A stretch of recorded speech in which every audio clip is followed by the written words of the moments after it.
Hey everybody, welcome to the Jess and John pod. I'm Jess, And I'm John. Hi. and I have a surprise for us this episode. I thought it would be fun if we put on our pajamas, we grab a nice cup of tea, and we Ooh. browse through this I always say Time magazine, Life magazine from 1939, Oh, where the big yeah. feature is the rise of fascism in America. Oh, that's what we need right there. Did you go in the Wayback Machine for this? So I visited, I call them my Iowa mom and dad. They're like a second set of parents, and they found this in their basement and they gave it to me because I was like taking pictures with my cell phone. I was like, this is incredible. And they're like, just take it. And so thank you to Sue and Morgan for this. Listen, Jessica, you have to go to the public library and copy that right now. It's a very fragile looking very fragile looking Falling. document for our audio listeners. I know. It's really lived It in. looks like it got some use. I think it got used because there's a small part of this where they talk about Iowa. It's like one page, and I think that's why it was kept, is because they mentioned Iowa. It was not kept for the fascism stuff. Listen, we don't have a lot of time here. Are there any bookmarks, highlights, dog ears? Yes. So, Incredible. where should we begin? Um, Basically, there was like a Nazi rally in New York. You may have heard about this. People have revisited it. It was in Madison Square Garden. Oh my goodness, that is a large centerfold of a very fascist rally, it appears. Yes. And I wanted to read this little part. So, there was a man, Isidore Greenbaum. I don't know what, I didn't Google him. I don't know what his significance is, other than the fact that there were some counter protesters at this Nazi rally, naturally. And Greenbaum, fighting furiously, shouted, "Down with Hitler." Police finally arrived, dragged stormtroopers off Greenbaum, and took him to court. The next day, he was released after he was fined for disturbing the peace. And so the headline here is "It Can Happen Here." And the main thing they're writing about, and I find this very interesting, is that a person that was streaking at the Nazi rally. That I sounds like mean, you don't hey, want to I do. think that's very 2025. We need to revive that. But the guy shrieking "Down with Hitler," counter protesting, is arrested while all these fascists are hanging out in Madison Square saying Nazi shit. And the one person that's screaming "Down with Hitler" is arrested for disturbing the peace. I'm sorry, what peace? Is there peace at a Nazi rally? I find that very interesting. Let's just keep an eye out for that activity. It seems like something that's, kind of relevant. Maybe file it away in the old brain there just in case it becomes useful. Yeah. There's more. These are men to watch, and it's some of the voices of hate. Is that my cousin? I'm kidding. Continue. I was like, is it? Is he joking? Okay, so these are people that were like the fascists in America. Fascism in America continued. I found this a little interesting. So it says, I'll start at the beginning. On these pages, you see some of the non-Germans, including publishers of some of the propaganda shown on the previous pages, which is really, you can see this article titled "Social Justice." These are examples of anti-American propaganda that they gave. A lot of it is like very Jew-hating stuff and conspiracy theorists, blah, blah, blah. And Got your run of the mill, playing the hits. this is back when like Nazi stuff was just called anti-American. Yeah. The glory days. Okay. Anyway, on these pages you see some of the non-Germans, including publishers of some of the propaganda shown on that we just showed pages before, who have won greater or less notoriety as spokesmen of the fascist sentiments in America. Nearly to a man, they deny that they're any such thing. So that sounds familiar. Checks out. Yeah, it's not us. Pay no attention to our salutes and marches and speeches. This next sentence, I really want people who have been paying attention to our Republican members of Congress and the things that they say. I really want you to understand this in that context. Like the Nazis of the Bund, they call themselves patriots bent on saving America from communism. Are we still reading from the Life magazine? We are in 1939. Oh boy. That one really resonated with me. But all of them stand convicted out of their own mouths of seeking to stir up among Americans the same fears and hatreds which carried Adolf Hitler to power, of inciting by interference or precept to suppression of the civil liberties which are the keystone of democracy. Yeah, we're gonna need that. We might need to, put together some highlights here because it seems that history might be rhyming and repeating itself. Yeah. Yeah, it's really News is crazy. getting a little bit hairy out there. I mean, reading this now, it's like so many people say, "Oh, well, we were fighting the same fights back in our day, and it's getting exhausting." There's this pendulum swinging in history, and honestly, reading something like this and holding this old ass magazine, I really feel that it feels crazy. Yeah, no, it definitely is crazy. Of course, like for our jobs, we're watching what's happening and then writing about it, writing for the screen, doing whatever piece of content.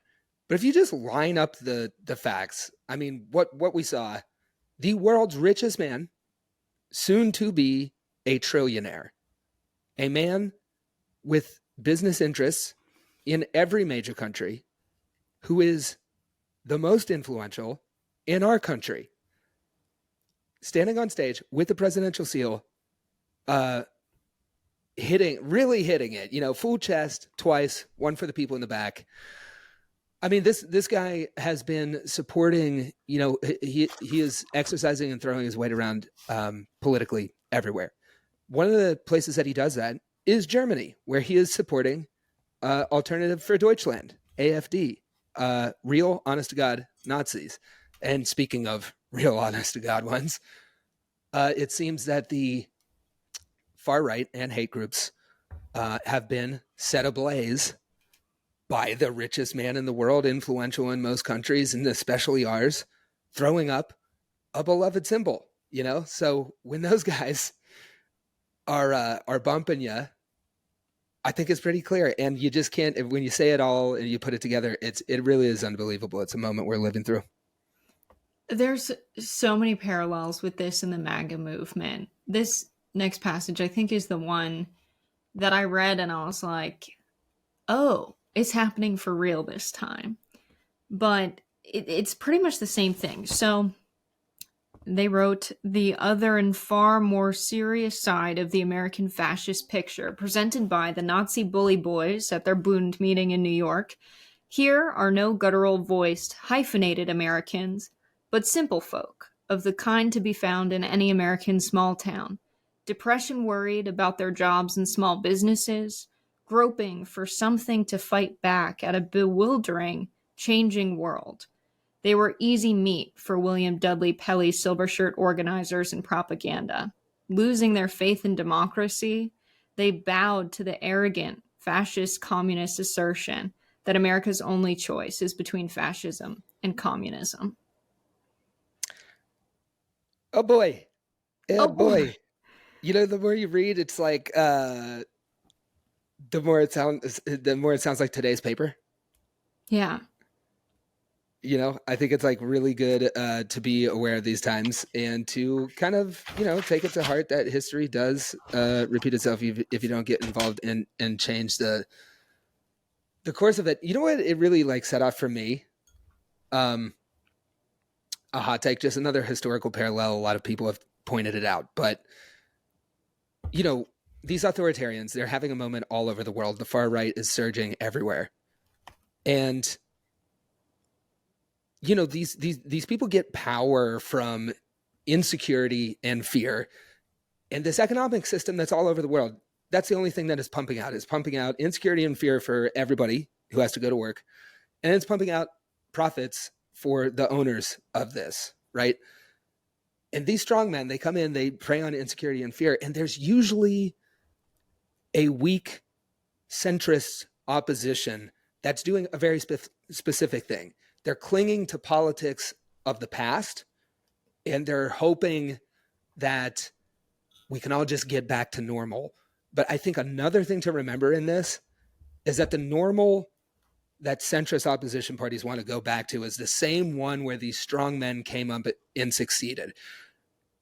If we're really going to address this, that means that we have to have really big power moves that shift power to people, that remove that insecurity and fear that's producing all of these weird ass strong men, right? That's my hot take. I think that's a parallel that's been crawling in my mind these last couple of days.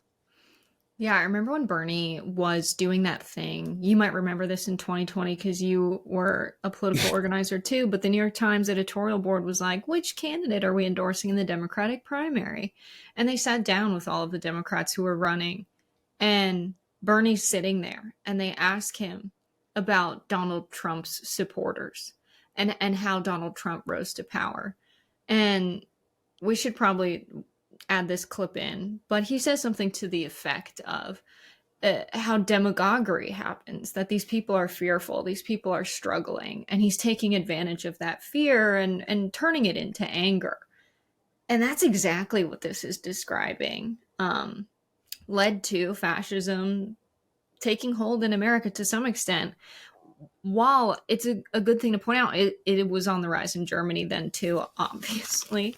It was pretty much taking hold in Germany. Here's their warships that they were already building in huge pictures on the very next page. Whoa. My magazine's like ripping. I gotta get this thing laminated. But actually, this idea that fucking Elon Musk is not a Nazi when he's a known white supremacist, his family was a part of the settlers in South Africa and their exploitation of resources there, and also that he's explicitly funding literal Nazis and supporting literal Nazis. It's not a joke. It's not a gimmick. And the problem is that now people see him doing that, and there are people that are susceptible to be radicalized because they're fearful, because they've been living in unbridled capitalism in America.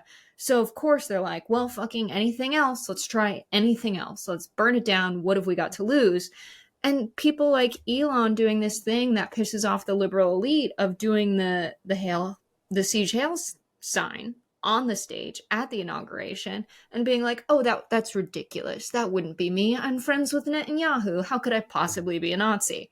And I think now people are going to join in and do it as a troll, as something ironic, until it's real. And we won't know how fascism took over in America because it happened as a meme at first. And I really think that's how it can happen.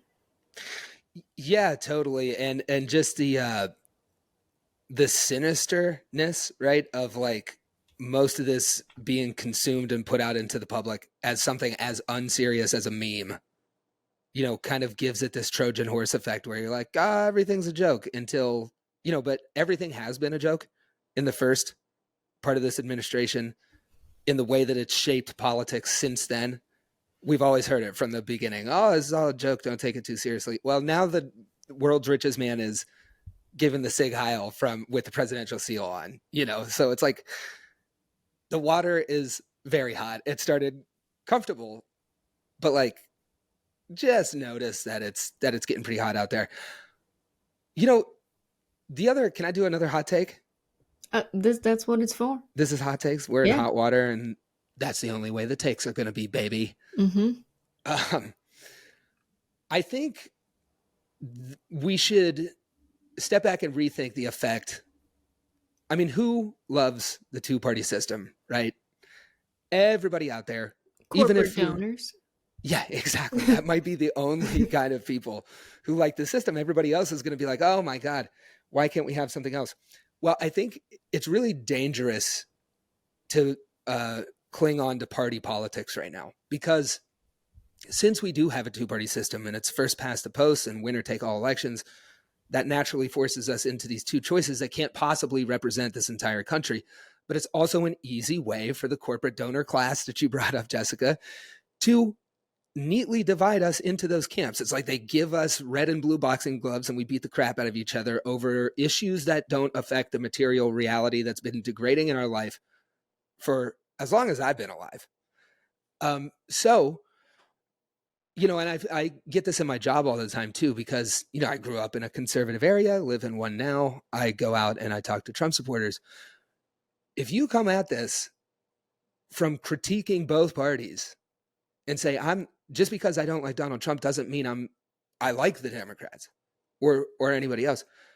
You can actually have a conversation. You can get really far, right? And that just shows how effective these two divisions are in cutting off anything like a sensible conversation in politics. So I think in this moment, it's pretty important to maintain independence. You know, there was a time when I'd worked for Democrats when I'd you know, spent 10 years working for Democrats. I've run as one in the past, but it is time for independence to have a moment here. I consider myself an independent just to reflect the reality that the real division is top versus bottom, not left versus right. That's my hot take. Yeah, I think we're in a weird moment where liberals are melting down on social media, and I've been petty. I've been, unfortunately, my Twitter fingers are just so itchy, and they just need to hit the buttons. Let It's those dogs really, bark. oh, it's hard for me.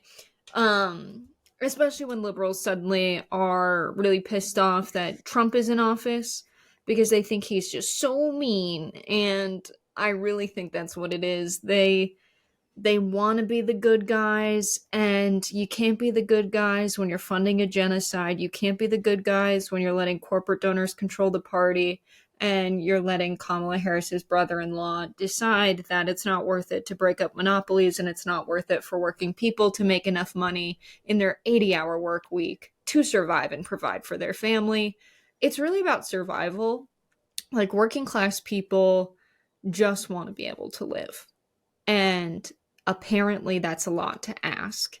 Democrats believe that's a lot to ask. Republicans believe that's a lot to ask. And so I think working people are not asking anymore. They're just fighting back. And anyone who doesn't get that is irrelevant in our politics today, and we should treat them that way. Yeah, that's the thing, because that's everyone, mostly. Yeah. Mostly.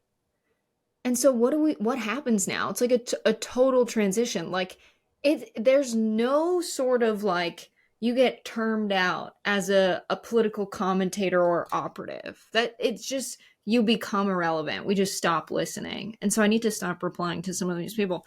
And I'm really trying not to. But I think it was just Martin Luther King Jr. Day, and he has this famous quote where he talks about the white moderate being a larger impediment to progress than, the usual suspects, right? White supremacists, fascists. And I think a lot of liberals right now who are behind Kamala Harris are realizing that they actually are the moderates impeding progress that Martin Luther King Jr. was talking about. And instead of believing they're the problem, they're blaming everyone else. And it's a tough time right now, and we just need to stop listening to them. But I really believe that what I just said is an accurate take describing what's going on in this political moment. Yeah, I would sign on to that as well. But, it's just like, hey, stuff is really crazy. All right. Propaganda works on everybody. You, me, anybody listening, it works on everybody. And don't assume that it doesn't. And I think right now is a great time to step back and ask, have I been played? Have we all been played? And I would say yes. And one of the ways that Trump supporters get played is they are lied to about who their candidate actually serves, who benefits from what he does. It's not them. That's how they get played. But they're not the only ones getting played. And I think that's the liberal mistake. The liberal mistake is we're not getting played here. It's these dumb idiots at the Trump rally. But the way liberals get played is exactly that, thinking that they're not the ones being played, when in reality, we fall into defense of these candidates who are, look at the leadership of the Democrats and how they haven't changed after this election. They're dying on live TV. If you're defending this at that time, you might be getting played, right? So I think it's all a good time for us to step back, see, ask how did this happen, and really consider big changes for our politics. Maybe talk about this, Jessica. Like you and I, you work for the Bernie campaign, I work for the Warren campaign. And the thing that stuck with me about that is just how far we have to go. We had to go in that campaign with voters who were on our side already, because they think that too much change is going to be an electoral risk. Well, I mean, Donald Trump just won significantly on a platform of invading Canada and getting Greenland, So it's like we have a long way to go with our own voters, and we got to kind of examine and change our minds. I don't know. Do you feel like this as a person who's worked on progressive campaigns before? Yeah, I do. I really do. I mean, there's a big divide between what the Democratic Party says and what people say at the doors, who in Iowa, you're asking them to caucus for Bernie Sanders at the Democratic caucus. That's what I was doing. And sometimes I would knock a door, and someone who's on my list as a potential voter who would turn out and caucus with the Democrats. And they would say, I think every immigrant should be shot when they cross the border. And, you say, I don't agree with every politician on every issue, and I'm really afraid about keeping work right now and keeping jobs in this economy. But something that is on the table, there's no candidate that's running on shoot every immigrant when they cross the border. But Bernie supports increasing Social Security. And my parents worked really hard their whole life, and I don't know if it'll be enough. And I don't think that's right. And I'm worried about what that's going to look like. So that's why I support Bernie. And he nearly broke down and touched the side of his house and said, my wife had to move away and work on a chicken farm because we're about to lose this house because Social Security is not enough. Tears in his eyes. From this big macho man, we have to shoot immigrants when they cross the border. What is the solution to this, honestly, quite racist, fearful of the other, fearful of immigrants, wanting mass deportations? The answer to that kind of thinking is literally repairing the economy so that people who work their entire lives can just get by. And I think that any party that thinks that that's too extreme is extreme and is violent and is beholden to corporations. And this idea that Democrats stand for social justice and we care for people, I'm sorry, if you think working class people deserve to suffer their entire lives so corporations can profit, you don't care about people. And so I think more people are realizing that's our political reality. It's not these stories that we're told. And is it too late? Is what I'm worried about. Because you search, Democrat on Instagram, nothing comes up. You search Free Palestine, you're not getting results for that hashtag. You comment Free Palestine, the comment's removed on TikTok suddenly because it's violating the community guidelines. So our free speech to talk about this is already being limited by a far-right government that's in control. So that's what's scary, is having the Democrats be so middle of the road and be so unwilling to be a party of working people has put us in this position. Yeah, that's a big check for probably I would say the majority of our audience is probably coming from that direction. But look, if you're going to put people who have been dying on TV, whose first priority is to defend corporations mostly, up against this current movement, I don't think it's going to go well, and you should stop. and also, nobody should support that either. This is big stuff's happening, and time for the big response. Yeah, and I think that's an open question. Like, what is the response? Because I'm kind of not super down for this idea that, well, no one should be allowed to talk about Nazi stuff, right? we can't be fascist in our response to fascism. We can't remove free speech and organizing in the press. I think our response is just these people are wrong and being very loud about it.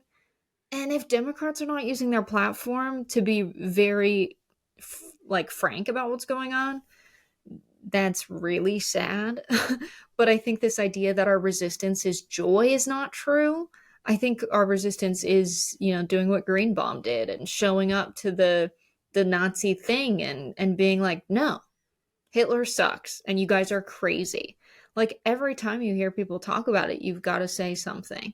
And I don't think the answer is to leave Meta and to leave X and be in our little silo and never interact with people who believe these things. The only way I think we'll bring about change is having really, really hard conversations and through tough education and combating years and years of American propaganda. But I think it's possible. I Yeah, think it's really possible.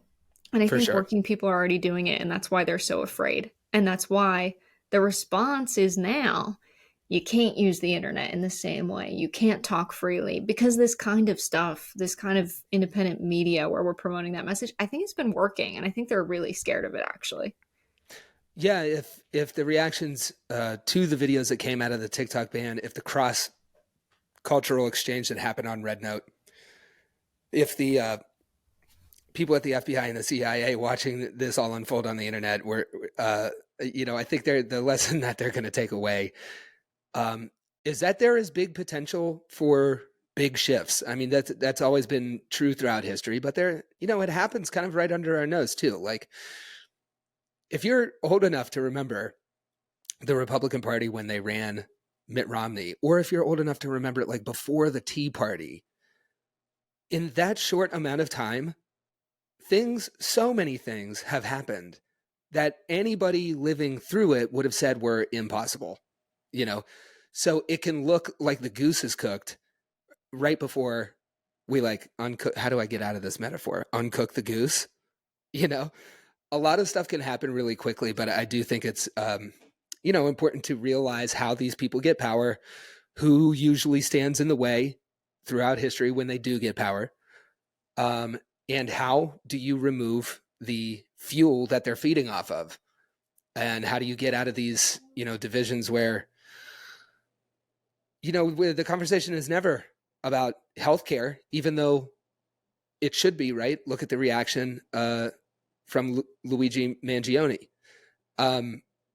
Yet we never talk about healthcare. We never talk, I went to Springfield, Ohio. I talked to a lot of where, a bunch of Haitian immigrants arrived to a mostly white town that had lost its manufacturing base.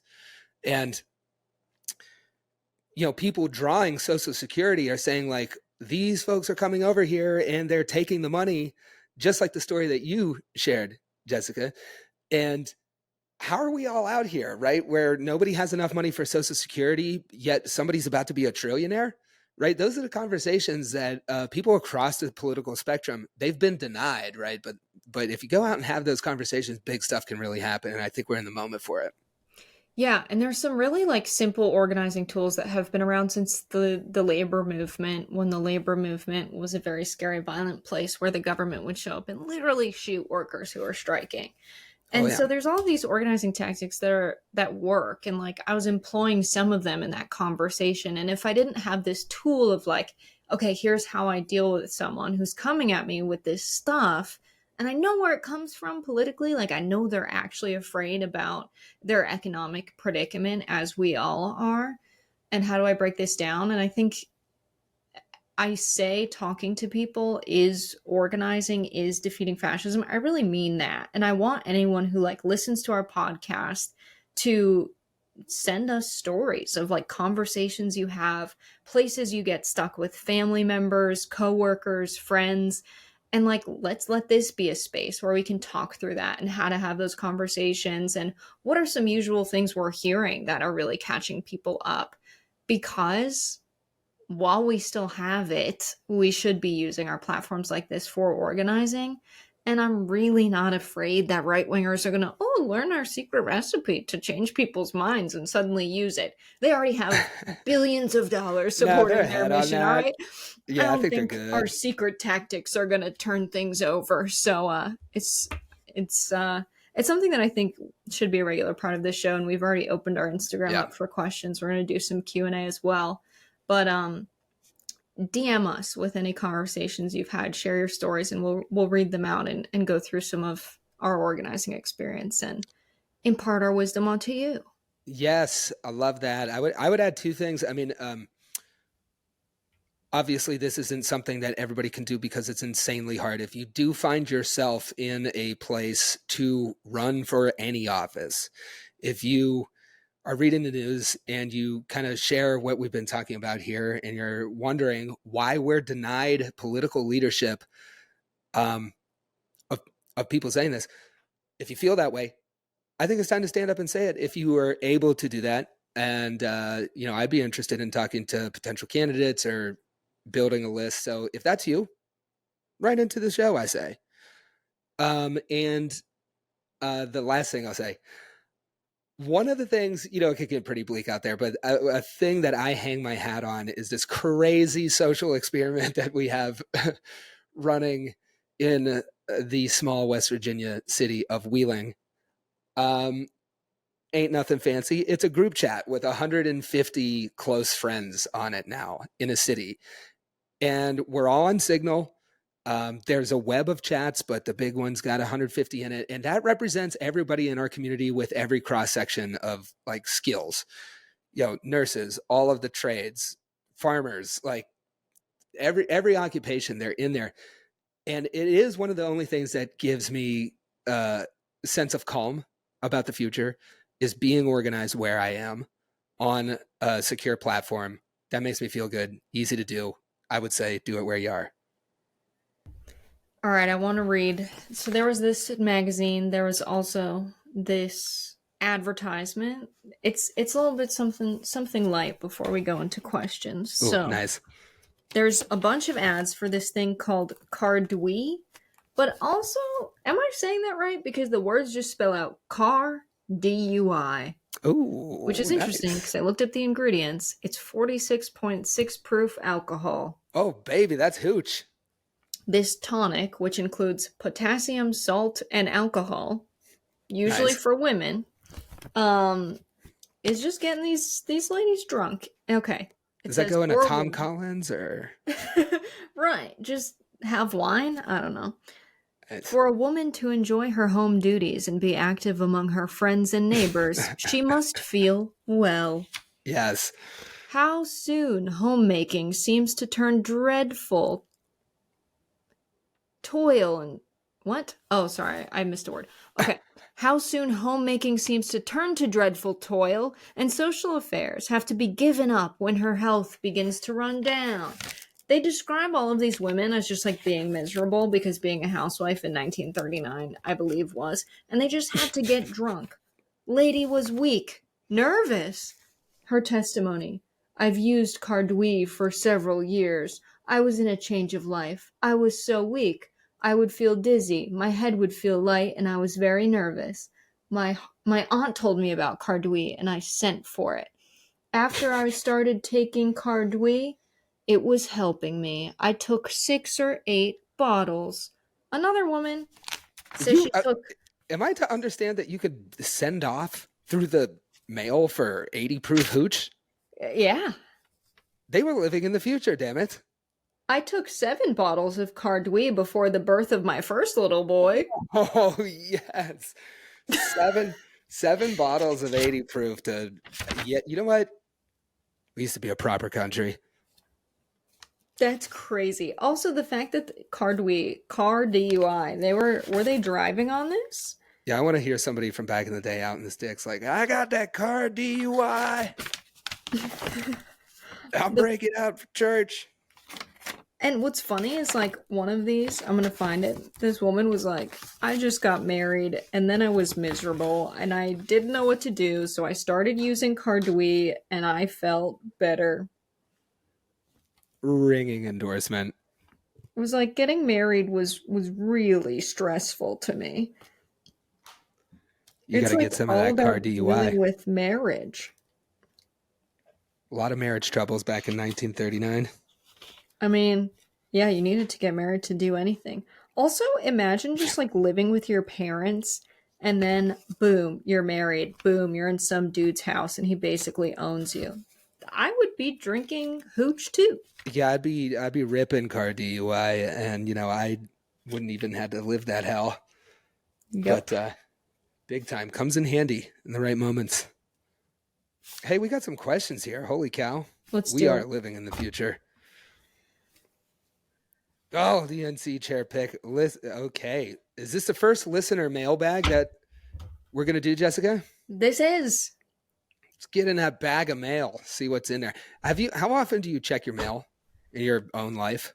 I'm actually anti mail. Um, Hell I yeah. don't like receiving it Yeah, me neither. unless it's an invitation to a party. Send in those party invitations, but send them to Jessica because I just don't check my mail at all, and I probably have arrest warrants. So anyway, you wrote to us on the internet, and I'm gonna read this question to cop out of the first answer. And the first question is, who is your DNC chair pick? Elaborate. I want that guy from Wisconsin. What's his name? Ben Wickler. I think that's who I want because my boyfriend was telling me about him, and from what I understand, he knows Midwest politics, and this guy has actually won things. That's important. We've got to Yep. have a track record of actually winning races because that's what a party should endeavor to do. I don't think the Democrats have lately. Um, and then I think Faz should be some kind of communications chair for them Right on. if they want to be a party that actually represents working people in a meaningful way and stands up to corporations. Let's see if that party's going to do a 180 or not. Um, but I'm also in this weird mindset of like, I don't care about the DNC. I don't want to pay attention to the DNC. I want to pay attention to independent candidates running. So that's where my mind's at. Hell yeah. I'm going to pick up on the end of that and also say that I haven't been paying much attention to this race because I think there is an awesome, let's quote Ross Perot. A little known fact about me is my favorite Ross Perot quote was about the giant sucking sound that was going to happen when we signed NAFTA. Thank you, Bill Clinton. And all of our manufacturing base got sucked out of here. Now I really got on my Ross Perot quote and I totally forgot my line of thought. Let's go back to the DNC. I think this race is taking place in the context of a party that really holds on to losing strategies and hasn't demonstrated a willingness to divert from that, really. And the power is coming from these, legacy elected members. And I just don't know how much of a DNC, of an outcome the DNC chair is going to have on this. So, I think that's a nice conversation to have for problems that were much smaller, and thus I haven't paid attention. It's a long way of saying, though, I'm going to stick with my boy Faz. Faz, shout out if you're a listener of the pod. Maybe you could send us a party invitation. Faz Shakir, Bernie Sanders campaign manager in 2020. I think, obviously I'm biased here. I work for More Perfect Union, run by Faz. I think the kind of videos and the kind of characters and the way that they're produced has given Faz an accurate understanding on the political forces we're dealing with out there and what is possible beyond what we're just offered with this current leadership. So I would want that kind of vision in there. But that said, I also, I'd kind of flip your answer, Jessica, and say Ben Wickler is a great organizer. Organizing needs to be prioritized. But more than anything, I think we need somebody who's going to go big.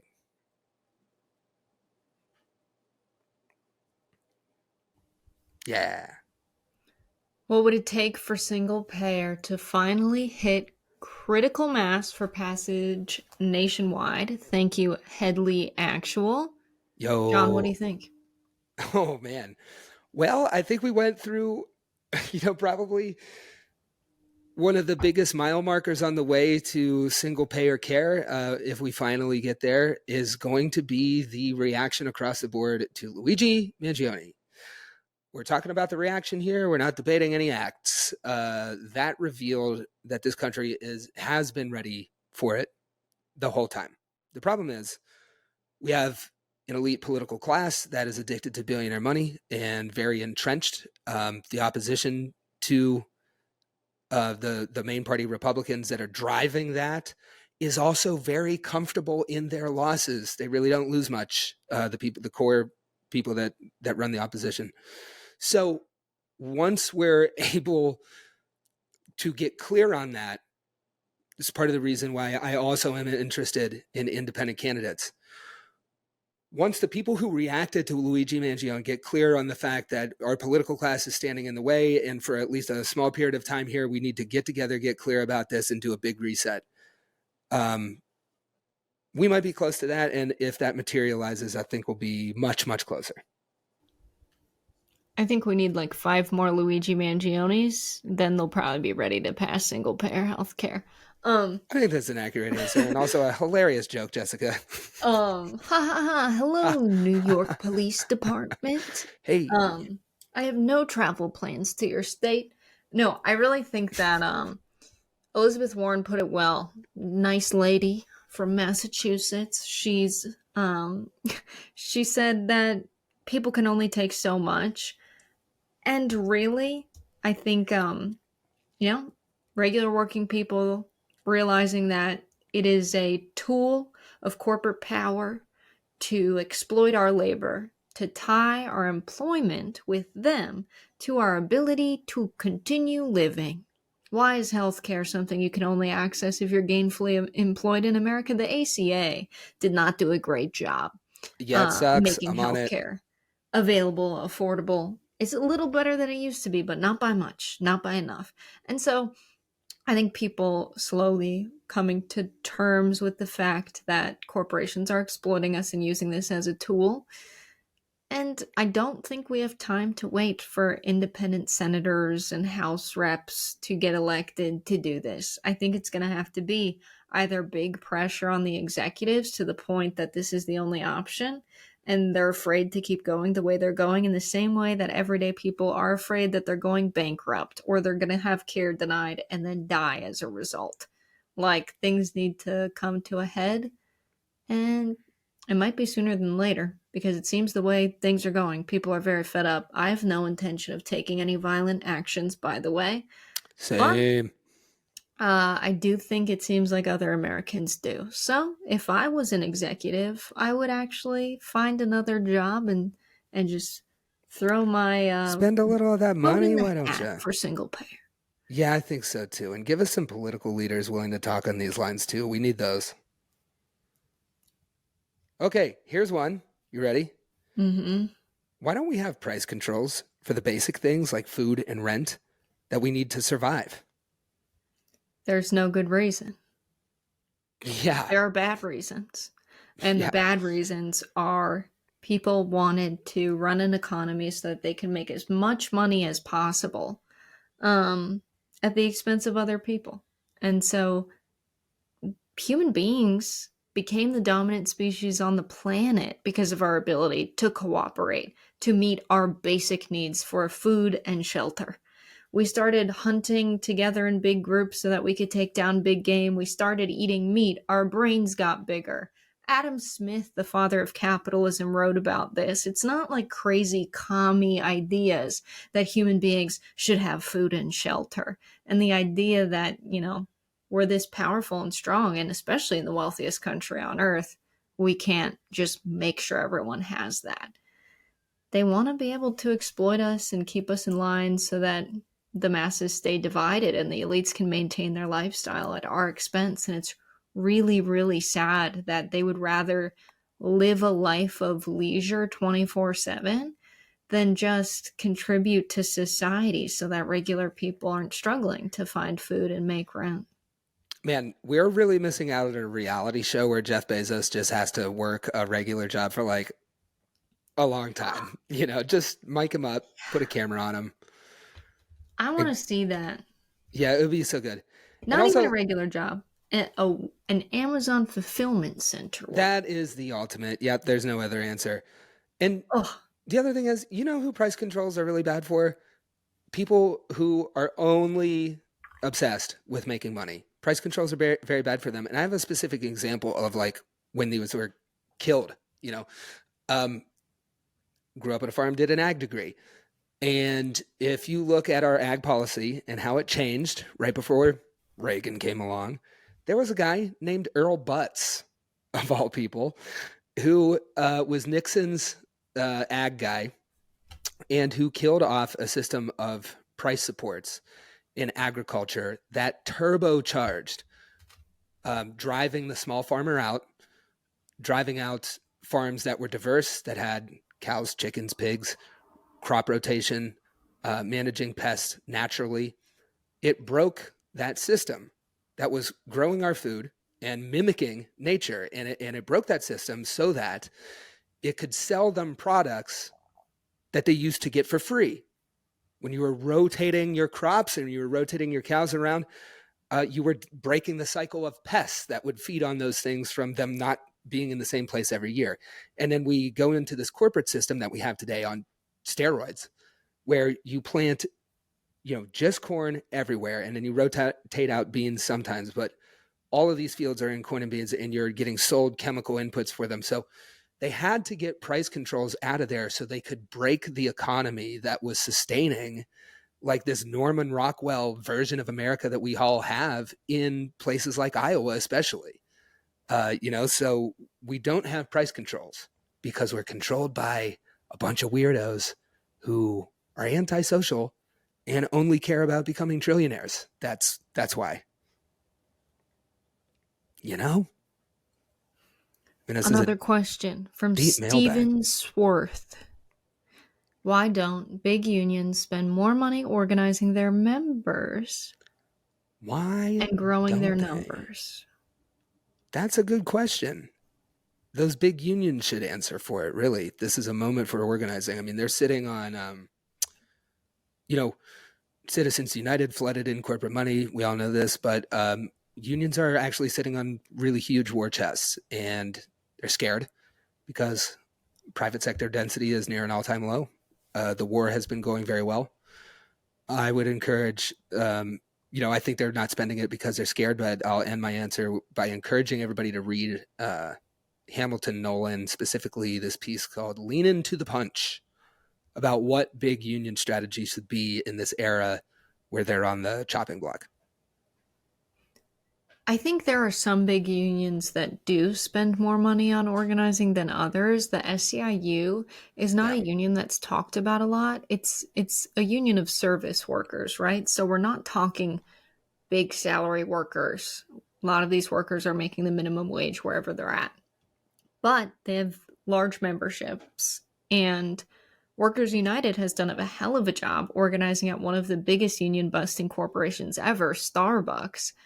And so I think you see stuff like that, it's very reassuring because the Starbucks union getting organized around the same time as the Amazon union led to this thing that we called hot labor summer, where Yes. we saw unions polling at record levels of popularity that we hadn't seen in decades. I personally peaked in hot labor summer.